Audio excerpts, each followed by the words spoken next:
एकादशी, द्वादशी, त्रयोदशी, चतुर्दशी, पौर्णिमा.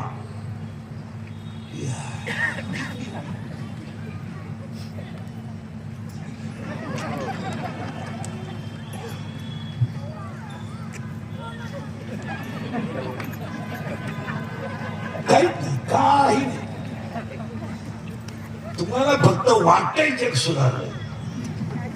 लोक 80% माग आले. तुम्ही अभ्यास करा. गरीबातला गरीब माणूस पूर्वी पिठलं खायचा. आता कोट्याधीश माणसं 5 कोटीचा बंगला, 20-25 लाखाची गाडी आणि नवरा बायको हायवेला पिठलं खायला आहेत आणि 250 रुपयाला पिठलं हायवेला. मग भिकारी कोण? आणि नवरा बायको दोघं काय खायला निघाले? बोला.